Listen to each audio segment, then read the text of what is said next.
The rumour mill for the injuries kind of feels like it's on overdrive at the moment, which when you're a fan who's already quite nervous, we've got a lot to contend with at the moment, seeing big accounts on social media saying someone is back, someone's not back.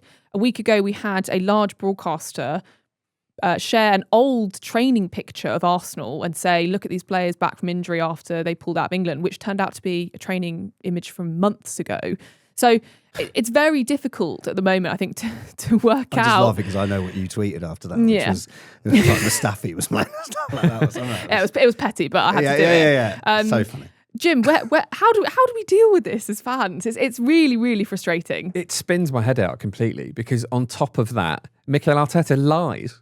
Yeah. He lies all the time about whether people are available or not. So but I don't mind that. No, I don't mind it either, but it does mean that, I just don't know what to expect. And it should make me think, okay, maybe this is some sort of chicanery and the players that I want to be available that are doubts will actually be available. But that's not what my mind does. My mind is like, no, they're all injured. Out of the season. Yeah. Even the players that we saw in the training videos got injured off screen, but they're not showing that. Yeah, they're dead. I think that it's hard because as a fan, it doesn't help you relax. So you are sort of in a state of who's going to be fit? And especially you're going to the game and you don't know who's going to be on the team sheet. But there's some times where I feel like Mikel Arteta's got to calm down the fans. But with stuff like this, that's not his responsibility. No. His responsibility is sort of like, oh yeah, what, you're preparing for Saka to be on the right? Ha ha, he's injured. So it's like for us, we're just like, well, we just have to go and see what happens. Yeah. It does give you a little boost in the stadium, though, doesn't it? When you see a name you weren't expecting, and that can only be a good thing on the day.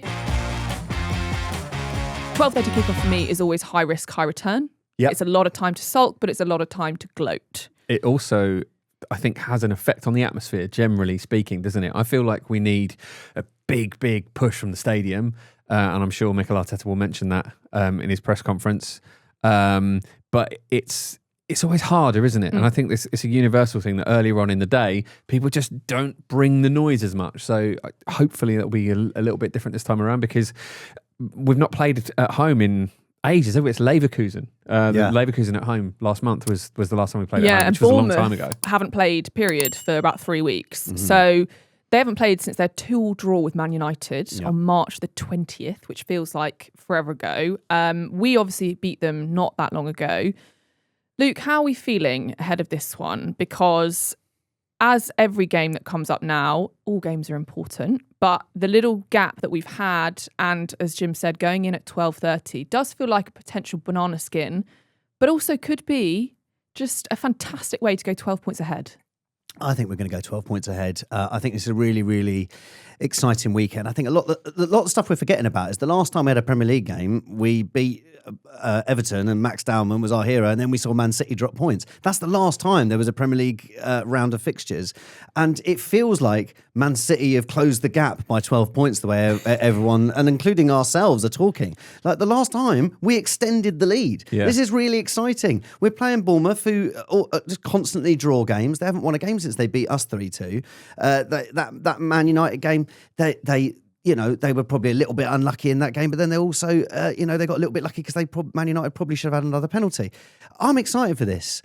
I feel like the Lisbon performance was a good sort of bridging the gap between shit performance to good performance. Yeah. It was a really nicely controlled performance. That's us back at our best.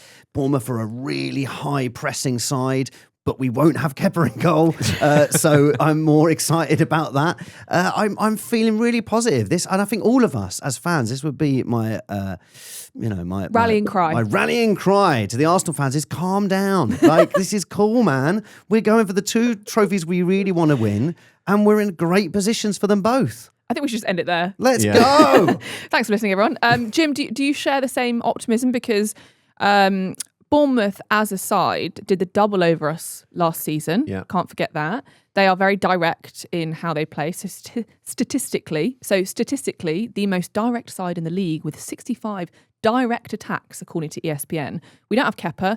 We have hopefully some bodies back, which we'll talk about. It's still a tough proposition, but Arsenal should feel confident going into this. I think especially at home, yeah, for sure. I mean, Bournemouth have given us some tricky games in recent matches. Even the game that we won earlier in the season was tricky. I know we gifted them a goal, but the goal from Eli Krupe was something else, wasn't it? It was a really, really good moment. And they've got those moments of quality. So he's been brilliant for them. They've got players like that. And Bournemouth are really good at this, aren't they? That they lose a player like Semenyo or whoever, or Justin Kluivert's out for a long period of time, but somebody steps up. And they're quite good at doing that. So I think this is going to be a tricky proposition. It's a game we're going to have to win well because they love a draw, as we know. They're the Tony Hart of the Premier League, but that is like that's a disaster for us, really, isn't it? A draw is going to feel like a really bad result if that happens, because we want to extend this lead and we want to sort of kind of strike a little bit of a psychological blow over City, which, as you rightly say, Luke, feels like it's kind of flipped, doesn't it? It feels like they're kind of in the driving seat in terms of psychology, when in terms of points, they are absolutely not. There's been a lot of stuff doing the rounds about our win percentage in April under Mikel Arteta. I don't know if you've seen that, but the average is 41%, which is in stark contrast to pretty much every other month in every other season. So, or in every season rather. So we have to address that, right? It is a pattern. We're right in the middle of the time when that pattern happens. We have to break that ourselves. So whatever it is that has not worked in terms of how we approach these fixtures at this crucial juncture in the past, they need to mix it up. They need to do something different, whatever that is behind the scenes. I think it's really important, and I'm actually glad we're playing first, that we go out there and we set the agenda in this game, and that we are dominant, really. I think this is a big game for Rice and a big game for Zubimendi. We need to win that battle in the midfield, especially given how direct they are. We need to try and nullify that. I think I completely agree, Jim, that we need to come out the blocks firing, because I think we, on Tuesday night, by contrast, I think Sporting hit the bar within, I know it was a save off Raya, fantastic to get his fingertips on it, but for the first 5-10 minutes, we did look a little bit shell-shocked, maybe by the environment, the atmosphere, but then there was a sort of moment where we turned it. I think the importance on Saturday is that we start really, really strong, because, as we said, the fans are nervous. I'm going to be nervous. But what would really settle my nerves is a nice, easy, early goal, which would be just, it's not something we've done for a while from memory. We just don't seem to, we seem to come out, quite well, have a few maybe half chances. But this is one of those games where it would make such a difference if we could just bury one of those half chances early on. And if you look at the Sporting game, when he sort of went for it and threw on Havertz, threw on Martinelli, threw on Dowman, made it a 4-4-2 and went for it, we started creating some chances and then eventually got a goal. And I know that the away performance in Europe, that's what you want to do. Keep it controlled. Don't give anything away. Protect what you've got. I feel like this is going to be quite a similar team that we're facing in Bournemouth and Sporting. They've got some tricky fullbacks. They've got Marcus Tavernier, who's tricky, especially if Krupe is fit to start. Obviously, he's tricky. Evan Nilsson's, a pretty lethal striker. Ryan's had a really good second half of the season. They've got some good players, the same way as Sporting did. But why don't we go for it just that little bit sooner, Mikel? This is sort of what we've been calling out for all season, though, isn't it? I think the approach has always been, I've fallen into this trap myself so many times, thinking like we're going to go out there all guns blazing, and we don't. We try and sort of control the controllables and sort of play to percentages and all that stuff. So 20 minutes of like 180 passes, high completion, but ultimately, nothing particularly to write home about. We do have some bodies back, hopefully. So this is something that could, as we've just been talking about, change things up for us. So Eberechi Eze spotted in training. Which, so happy about that. Really happy, but was he not meant to be out for weeks? Again, the amount of rumours that are happening at the moment, I need a spreadsheet. Yeah. I need a chart to log who is coming back when, because I wasn't expecting Eze. But do you think, Jim, he could start, make a difference for us with this one? I would hope that he's fit enough that he would at least be on the bench. I don't know if Arteta will throw him straight back in just because of how cautious he can be generally when bringing players back. But it looks like Odegaard might not be available. So I guess the other option would be Havertz there. I want Eze to start. My gut tells me he'll be on the bench and it'll be Havertz in that role if Odegaard isn't available. Havertz there. Yeah, I mean, he needs to get up to speed there by playing there though, right? I think Havertz as well is a confidence player, and his finish on Tuesday night should build a bit of confidence into that. But I agree, that kind of combination in the midfield doesn't fill me with the confidence of we're going to score. Like good for dual winning though, right? Good for that's the real quiz, isn't it? Yeah. That is. But in terms of controlling The I don't want controllables and control. all these I things want he chaos. loves. I want chaos. You want chaos with Ed Miliband. I want to be on the edge of my seat with a heart rate of 180 beats per minute. That's what I want. In training as well, we had no Bukayo Saka, Urian Timber, Calafiori, Nketiah or Odegaard. Now, some of them, let's all calm down, they might just be having a rest. I hope that's the case with Calafiori in particular, because there was no indication that he had any problem, was there? And he obviously played 120 minutes with Italy and had a really disappointing experience last week. So I think Saka's going to be fine as well, because look, he played the 90 in the Carabao Cup. Then he went and turned up for England, and they told him to turn around and go home again. Like No, we pulled him out. Yeah, sorry. We pulled him out because we're cheats. Yes, we're exactly. Cheats. Yeah. But I just don't. I can't think it's that bad. I think they're just being super cautious, as we've been all season, which is like we bring them back when they're ready to come back, and not a moment sooner. If he's not training, though, does that not give you some pause for thought? Is he not training? How much the training are we seeing? I know there's a difference. There's a difference with Champions League, where it's like this is open training. The training we saw this week, that's like the smidgen they show. I bet you Arteta goes, right, everybody out now. You can come out now. It would be very, very Arteta to have a secret training bunker, wouldn't it?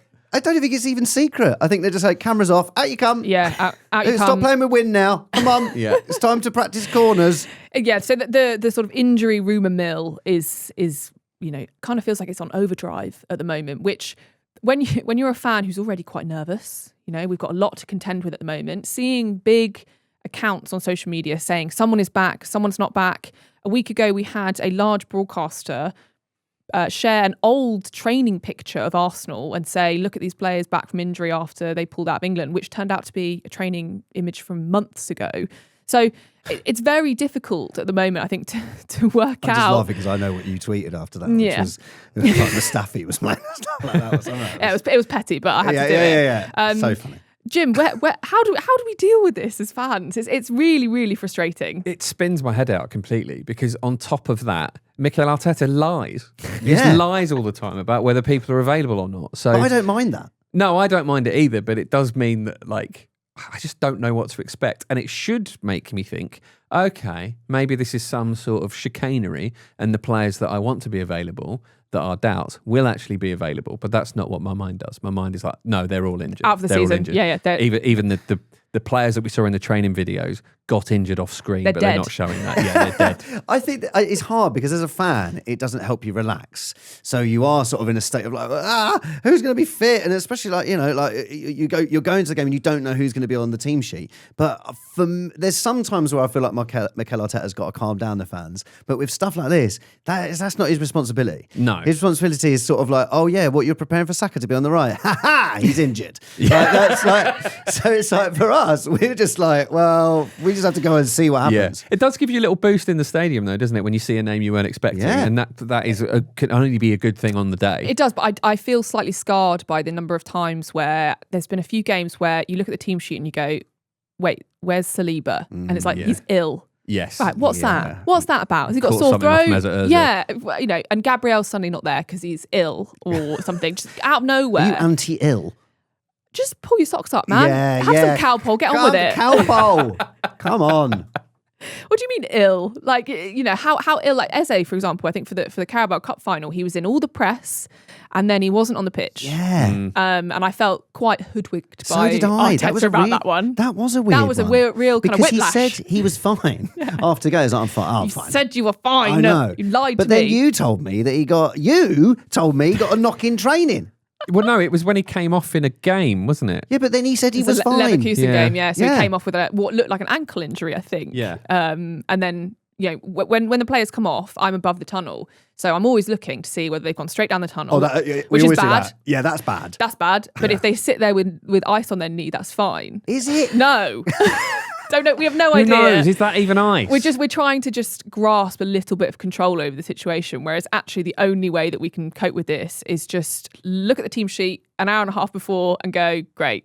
We need to go back to when David Beckham broke his metatarsal and Uri Geller told us all to touch the screen at the same time to help heal his metatarsal. So I feel like if we can all touch Saka's hamstring, not via the telly, then we might get him to play. Look, the lengths that I'm prepared to go to for this league, that's not even close to it. So if I've got to touch a screen in the hopes of performing some sort of medical, miracle so be it. It feels like something Arteta would believe in, to be fair. Yeah, I'd love to deny that, but my heart wouldn't be in it. Speaking of Saka, if, for example, he doesn't make it back and we have to decide between Max Dowman and Madueke, who would we start? Do you think Max Dowman would... I think maybe? Madueke. Yeah. And it was funny because I was watching back the Bournemouth highlights and Madueke was brilliant against Bournemouth when we played them in January.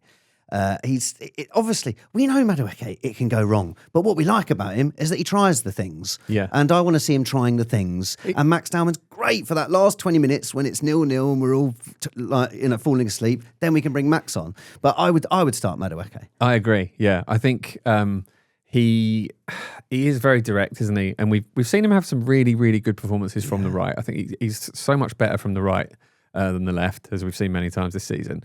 I think having his experience is really, really good as well. As you say, Dowman does offer something very different. We know that the team are comfortable with him and they're happy to look for him. He's a little bit of an unpredictable spark. I think the free kicks thing that we've joked about quite a lot is very real too. Yeah. You do win free kicks, even if they're sort of 50-50 because he's so young. And I think that's a really, really handy option to have if you need to change the game.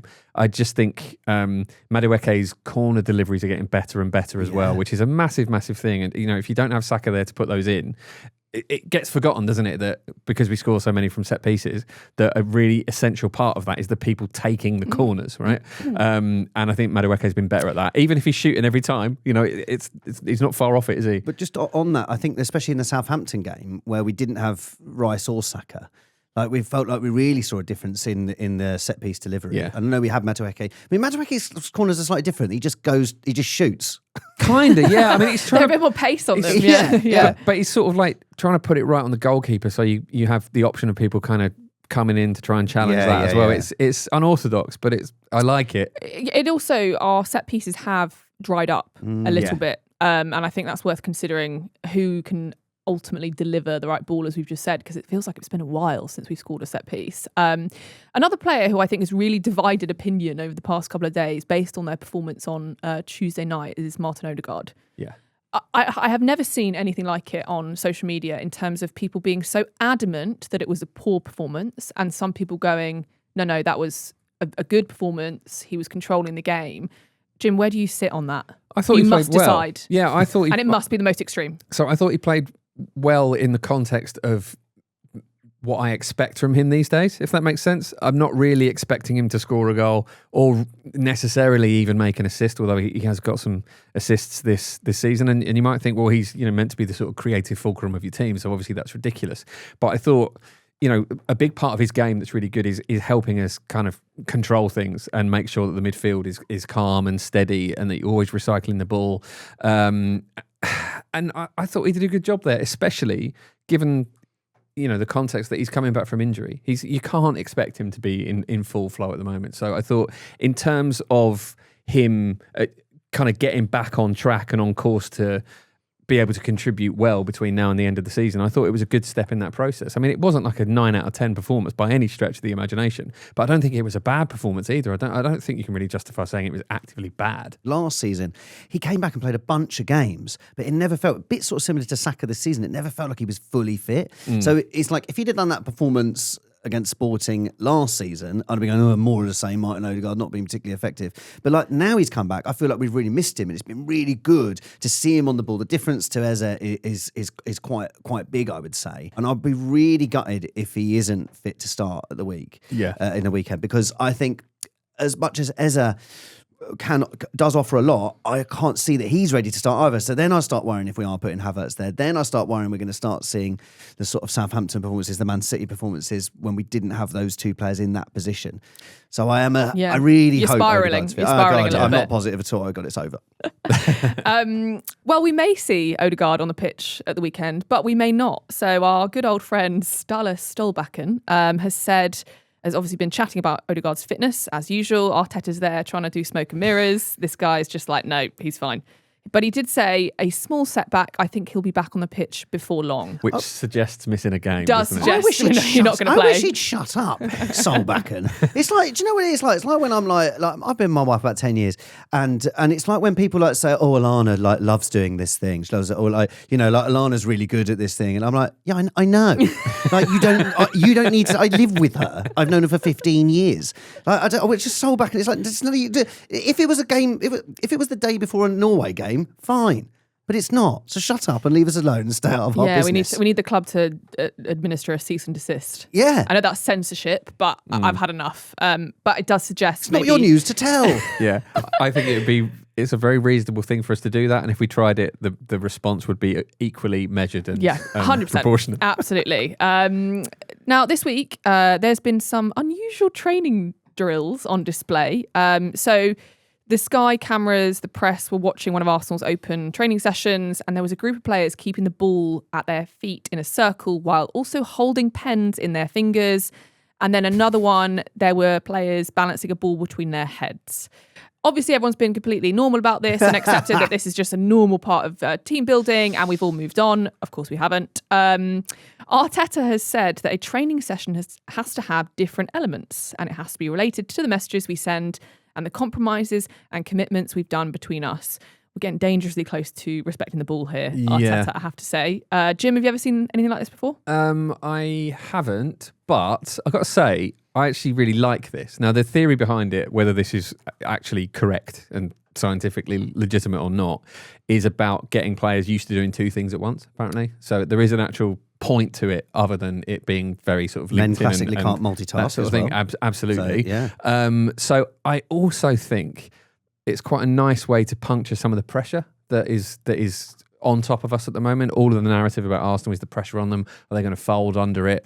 And so to do something like that at the training ground where everyone's like laughing and joking and having a fun time, that seeing the footage of that was in such stark contrast to the kind of narrative around Arsenal and the headlines around Arsenal at the time. But I thought that was really good. I think the players need to be in a mindset that is separate from the mindset that is being projected onto them by the press. The whole thing did seem quite drama school. Is that fair? Yes. Why do you look at me? Do you know what? Absolutely, and there's nothing wrong with that. I was sort of liking it to, like, when I've been being an actor, sometimes you have to do different jobs in between acting jobs, and one of them was I used to work at team training days, right? So this would be like a company would book their an a company away day, and you would do stuff like this. It'd be like, right, guys, we're going to build a car out of boxes, right? And as much as like you'd see a few people rolling their eyes, but then they really get into it, have a great day. They all go and get drunk at the end of it. I mean, I'm sure that doesn't happen after this training session, but they have a great day and they go, sure, I wasn't looking forward to it, but I've had a great day. Thanks so much. Luke, why are you doing an impression of me? Because you were there. Yes, okay. I was about to say, I was there. When I was at Barclays, we did this. When I was at John Lewis, we did this. Yeah. We had companies come in, yourself, and be like, we need you to build Big Ben out of matchsticks, and you're not allowed to talk, and you're only allowed to use one hand. Again, team building exercise. Yeah. Did you have fun? I had a great time. And do you know what? As you say, you went away from it going, do you know what? I really hated Bob from accounts before that because he would never approve my POs.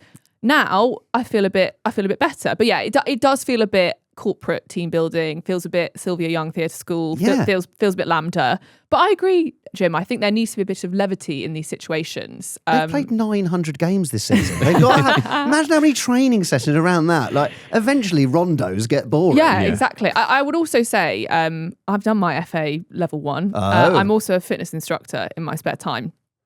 People do this all the time. It's not that groundbreaking in terms of the message behind it. Do two things at once. The thing with the ball as well, the messaging can be, when I've done this with classes where you have people, again, trying to keep the ball up, is that you all need to do a job. And if one of you doesn't do it, the ball drops, right? All right, again, Mikel. I love that. But again, it's not groundbreaking messaging that you all need to do your jobs. But I do like the fact that Mikel has said that it relates to the messages that they are trying to kind of push behind the scenes. It's a little bit David Brent, and I'm fine with it. Yeah. If we go 1-0 down at the weekend, is Go he going to be? pens. He's like running off the bench. Pen. You pen. Remember the pens. I love it. My only issue with these fun ones is when I see them, and there was a clip of it doing the rounds earlier today, giving each other piggybacks. Danger. You're going to You're worried injure about each injury. other. Yeah, You're but going to hurt each other. I get worried if a player celebrates and runs off. Yeah. Well, quite, knee slides. The knee slides. Don't knee my slide. Don't run. goodness. Don't kick the ball. Yeah. Whatever. Just all stay fit. You're going to regret the knee slides in later life. When Surely Aubameyang footballers- used to do his the backflip. flip, yeah. Oh. Well, Alex Ferguson famously sort of like called his players to stop doing that. Right. Because Nani would do it. Yes. And he was, don't do that. Don't do that. Don't do that. You'll injure yourself. Jamie Vardy did one this season. Did Did he? he? Yeah, he's 35. It's weird. I think he's older than 35. I think you're probably right, I'm actually. absolutely fine yeah, with he's it. older than that. As long as we should be prepared for it and there should be a crash mat available. Yes. Crash mat. And it could be the ball boys. Yes, that's what I was They thinking. just Slide it throw on. them out. Yeah, exactly. Like they do in the In the trampolining. trampolining, Whoosh. Yeah, then fine. Yeah, they've got loads of free time, the ball boys. We could be do. working them Apart harder. from that one that got really pissed off with Saliba. Yeah, exactly. He's got enough on his plate. We're fine with it. Get the pens out if we're not winning at the weekend. Yeah. Happy days. After the break, an Arsenal legend retires.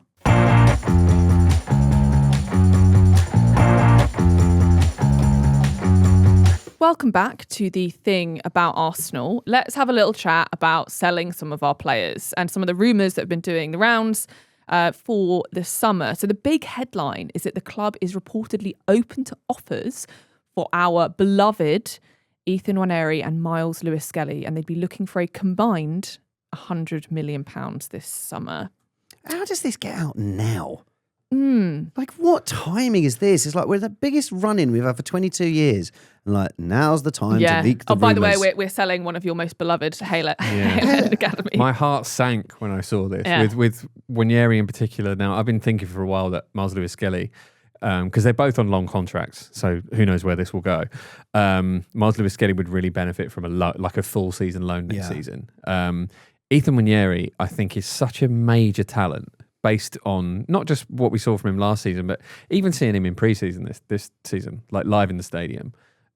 He looked so comfortably the best player on the pitch in both those games, really, that I saw anyway. And I thought it was going to be a real breakout season for him, even with the competition. I thought he'd have opportunities, perhaps a bit more than he had, because injuries are inevitable, but unfortunately they happened by the time he'd already gone to Marseille. And I think he's going to be a major talent in English football. Why do you think Arsenal are considering selling him? Do you just think they don't have a place for him or just for the money? I think it's profit. If we look at other teams like Chelsea and certainly like Man City or like Liverpool to a certain degree, obviously we played Quansah when he was playing for Leverkusen. Man City sold players like Cole Palmer, Morgan Rogers, players that we're looking at, like phenomenal players. Do you think they're bothered about it? Not really. Yeah. But we get because I think it's quite an Arsenal thing as well. We're like, our own boys, it's just Tony Adams all over again. But we just, and that's, unfortunately, they can't all play for us. Otherwise, they stick around like Reece Nelson for 12 years. And then you go, we can't sell this kid. Like, it's, I want to just be like, I don't want them to go. But part of me just thinks maybe we need to grow up a bit. Can we put some respect on Reece Nelson's name ahead of the especially- Bournemouth game of all time? It's the Bournemouth derby. The Nelson derby. I just want to get that in there. Sorry, Jim, carry on. I think with Nwaneri as well, it might be a pathway thing, because I think Max Dowman might be in his way, in a very serious way, because Dowman is sort of earmarked to move into that central role a bit more as well, and in which case you've got 4 players, 2 of whom are senior players, one of whom is the captain in that rotation. So it's just too many, isn't it? As long as if you first to get your A-levels wins, that's what I say. Well, because Arteta made a big point, didn't he, earlier in the season or sort of in the preseason, of talking about how he considered Nwaneri a central option already and like didn't want to keep playing him out wide. So that does limit his options there. Again, though, I just think I do think he's a really special player who's worth kind of.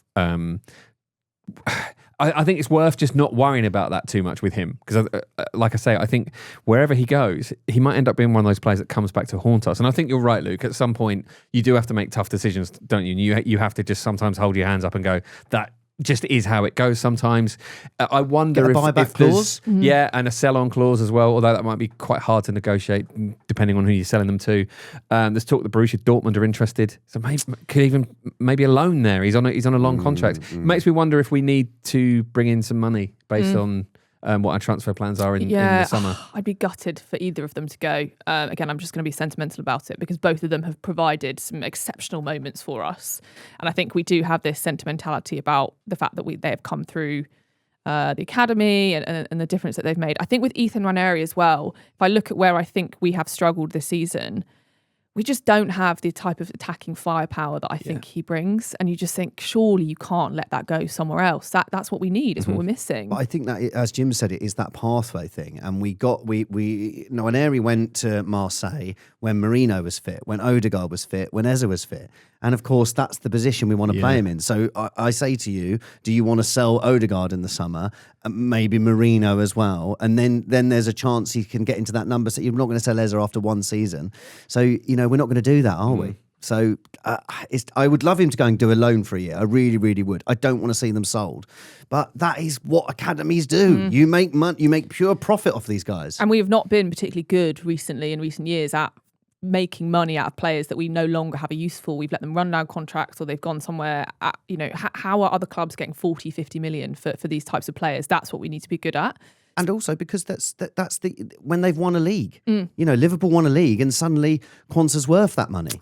Where if we were to win, I'm not going to be looking at Liverpool. No. Their behaviour after they've won the league. But yes, I get your point, Luke. Well, another player as well who is reportedly pushing to stay at Arsenal amid growing indications from the club that he could be part of an outgoing group of players this summer.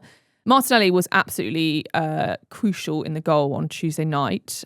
He loves the Champions League. How do we feel about Martinelli leaving this summer? I think if I was to offer my thoughts on this, I think he could leave now and be remembered as having contributed immensely to a successful Arsenal side. But the inconsistency I can't see past at the moment. And that's even with the goal involvement on Tuesday. I'm just like, we needed that at Brentford. We needed that at Forest. And I can't see beyond that, Jim. Yeah, I feel really similar. I'm glad that he has potentially responded to this idea that he might be sold in the summer by contributing like that.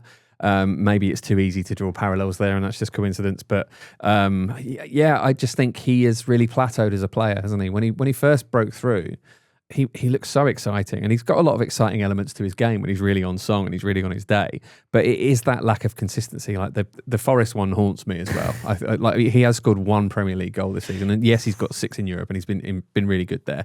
So he absolutely needs to be replaced with someone good, which is another conversation we can come on to, because it's actually not that simple. This is part of the thinking for me, is that if we do sell Martinelli,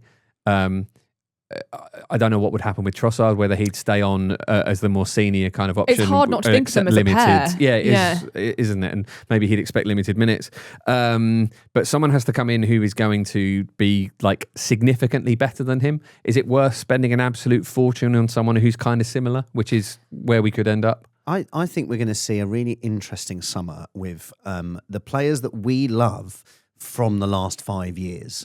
And I think that's unfortunately the sentimentality we have about Ben White, about Martinelli, Trossard to a degree, Odegaard, like all those guys, what used to be Smith Rowe, those players that sort of took us from the Arsenal finishing 8th to, Arsenal might get in the Champions League. Arsenal are in a title challenge. And now you have to see this sort of cycle of players. And I think hopefully we will have a big trophy, the Premier League, and maybe one other.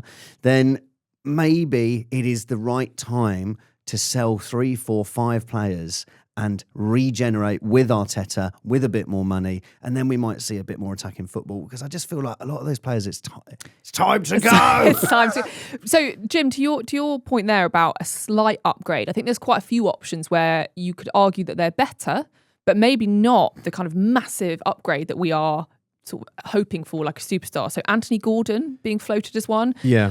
Luke, that's a real face. Wow. I just think, are we really going to get, sell Nwaneri, sell Lewis-Skelly to go buy Anthony Gordon? See, I like Anthony Gordon, but he wouldn't come cheap. So the figure that's always going to be plucked out of the air is like 80 million. Oof. But let's take that with a pinch of salt, because that's just kind of an internet number. But it isn't going to be cheap, though, is it? It's probably going to be around that. It feels like we're having the same conversation as when we went in for a striker, and you just go, it's going to be expensive. Yeah. So get the right one. Although maybe that actually is, maybe that's kind of flawed thinking on my part, which is just that attacking players of a good age profile all cost about that. So maybe park that. But so Gordon's got 6 Premier League goals this season. 3 of those are penalties. They don't count then. Well, it's not that they don't count, but in comparing him to Martinelli, who doesn't take the penalties, I think it's like a fair thing to say.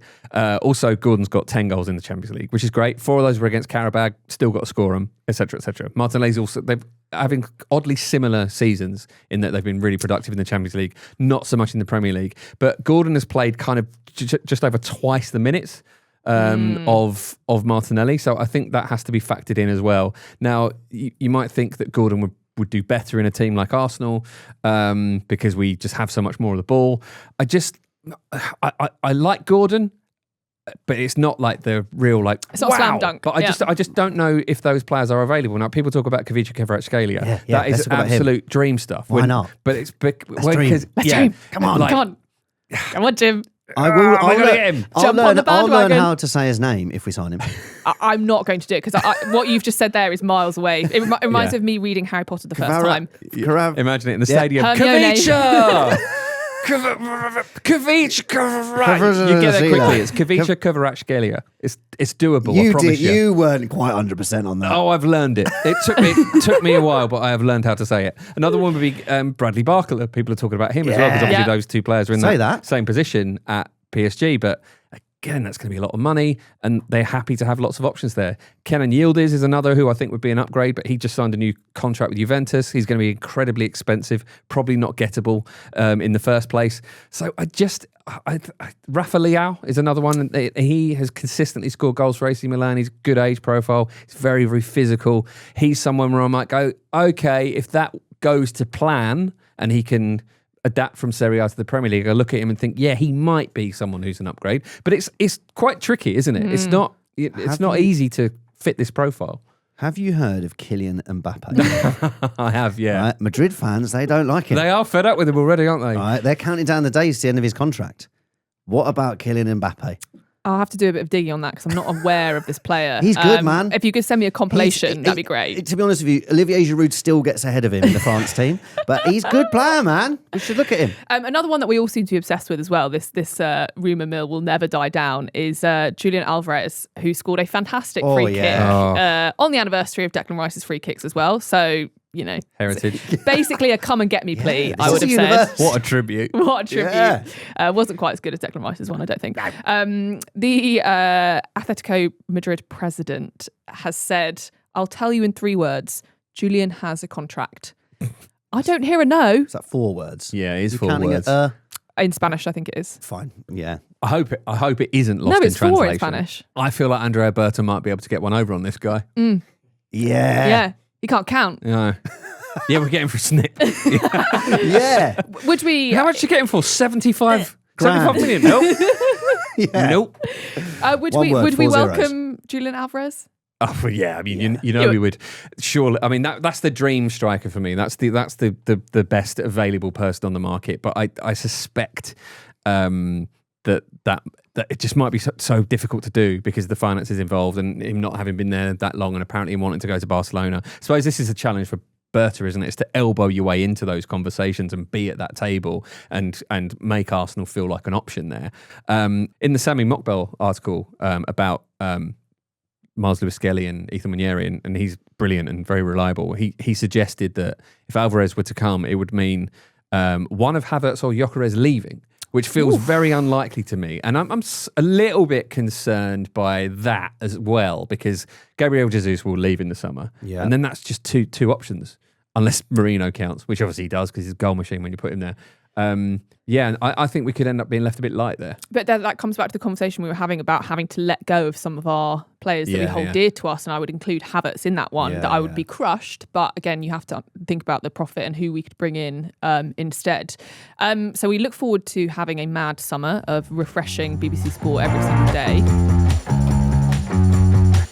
Let's have a little chat about Mr. Aaron Ramsey. Oh. So Aaron Ramsey has retired from football at the age of 35. He's actually been without a club since leaving Mexican Pumas UNAM last year. He left in really sad circumstances with his dog. Yeah, his dog was kidnapped.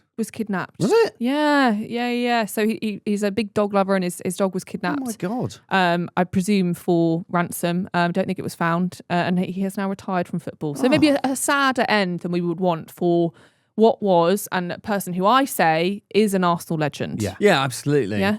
I mean, he's had such a massive kind of tangible impact on successful FA Cup wins, right?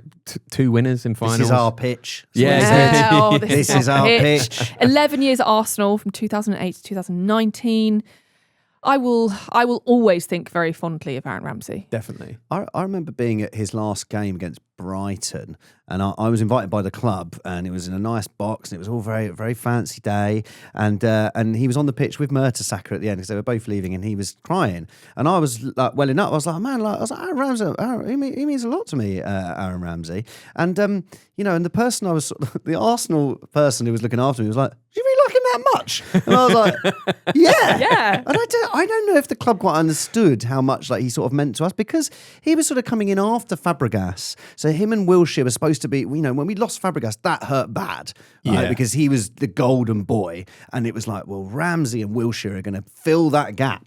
And he had some magical moments. We also went through that terrible injury he got at Stoke, and to see him come back from that and come back and be brilliant, even though he sort of still suffered with injuries throughout the rest of his career. But he scored some monumental goals. That one against Galatasaray. Oh, that was the best of the lot, I think. One of the best goals I've ever seen. A really low volley on his weak foot. You don't see many volleys it that look like travels, that doesn't at it? all. It's like pure it's aesthetic. such a long way to go into that top corner. Yeah, and the that sort of mid-air lob against CSKA Moscow as well. There were a few Fulham one. There was back a Fulham heels, back heels one. Spurs. Yes, as well. there was a similar one to the Fulham one in the North London derby that was like a sort of back-heeled sweep into the net. The moments as well. The FA Cup one. I will never.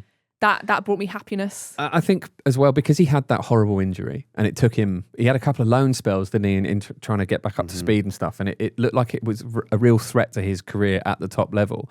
There is something about his spirit and his story that is. It's hard not to sort of be almost like proud of, as having watched him play his Arsenal career out, and be really sort of impressed with him as a person for managing to come back from such a massive injury and hit a level that an injury like that can sometimes rob players of. Some players don't come back from that type of injury, and he scored that winning goal in the final where. It was looking like it was going to be the worst one ever against Hull City. Yeah. We were like, it felt like we were cursed at that point. We were just like, we're never going to win a trophy again. It was like the best and worst day of my life, that one. That's the only way I can remember it. I always think that's funny that was, I think it was 9 years without a trophy. Yeah. And at the time, now I think back to it, that felt like 25 years. Yeah. When we haven't won a trophy for 6 years, and now it just doesn't feel anywhere near as long as that. But I agree. I totally agree with those moments. But I also feel like that Aaron Ramsey injury was quite a seminal moment, because we had the Eduardo one that was probably 3 or 4 years before that. Nothing really changed. It was like Arsenal don't like it, up 'em. But when this one happened against Stoke, it really changed things in football, where they started bringing in red cards for even tackles that looks like that, which I think has changed things a lot in the Premier League. So that was a massive moment from when it stopped this Arsenal don't like it, up 'em. No, Arsenal just don't like their players' legs being broken. Thank you very much. Love Aaron Ramsey. And it's a shame. It's a shame. He also had, I think, once he'd left Arsenal, and this is one of those players where I don't wish them anything other than success once they leave. Just couldn't really find a place in a team. So went to Juventus on a lot of money. He did win the league at Juventus. Won the league. He had a kind of complicated time there, but he's got winners' medals from there, which is great. And the thing is, we were at a different. That was a different management of Arsenal, where we let players run their contracts down, and it looks like Liverpool are sort of in that position where they're letting their contracts go down too far, and then they can't really handle the contract situation. And we had I think that was at the same time when Ozil got his contract, or maybe I'm getting those mixed up with Sanchez as well. But it let it go too far, and you're like, well, Ramsey's going to get 400 grand a week at the Italian, champions. Go for it, mate. You know. Yeah. And also he finished his career as a player manager as well, which you don't see, which I think speaks a lot to his character. He was always one of those players that comes across very soft-spoken, a kind of almost like an Odegaard model of leadership, where you're maybe not the most loud and kind of imposing player, but clearly a leader and a different kind of profile of how players looked up to him. He is probably, again, one of those ones that we were talking about earlier, that we maybe held on to him for too long. Maybe. And we were in love with him because of what he did to Spurs, that kind of thing. Something that we need to get better at. And I think as well, like what we've not had, because the Invincibles and all that stuff, we have those Arsenal legends. where I feel like since the Invincibles, it's been hard to find Arsenal legends because we had Fabregas, then he went. We had Van Persie, then he went. And then these players came in, and Ramsey is probably one of those that really does come above everyone else as one of those Arsenal legends that even like Giroud would have but then he went to Chelsea. So it's like Ramsey for me is a legend of the modern era. Yeah, absolutely. I think you can't really compete with the unbeaten team, not just because they didn't. Not just because they won the league unbeaten, but just winning the league at all. Of course, yeah. That's why I'm so desperate for this crop of players to get their Premier League winners medals, because they'll join that kind of pantheon.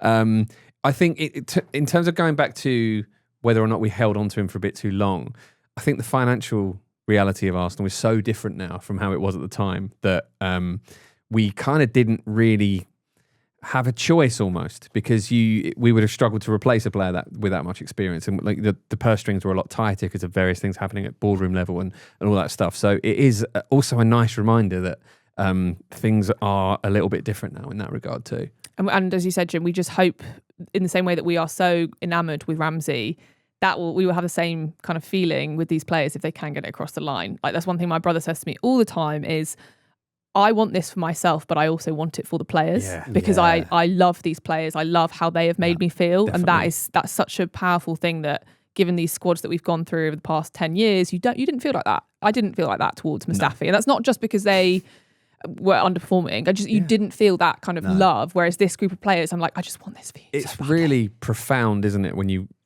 watch back, the highlights of Aaron Ramsey's goals, as we've all been doing. Some of the players who pop up in it, you feel so little towards them because it was a time where you had very little expectation of anything happening. Even in seasons where we won the FA Cup and stuff like that. Yeah, it hasn't kind of like written on your heart in the way that we hope these players will do tomorrow. And I think that's okay in the way that, like if you're a Southampton fan and you remember that FA Cup winning team from 50 years ago, all those players are legends. But obviously, everything's relative. We've seen teams win the title. We've seen teams win the title unbeaten. So it's hard to become a legend unless you win the league.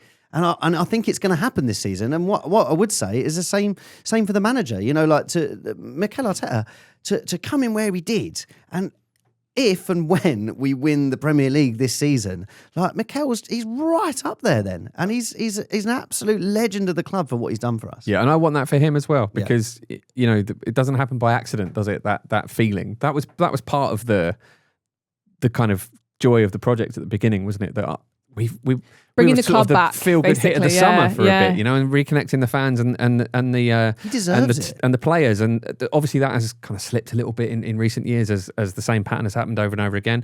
But this still feels like that team. It still feels like that project, and that is to his credit.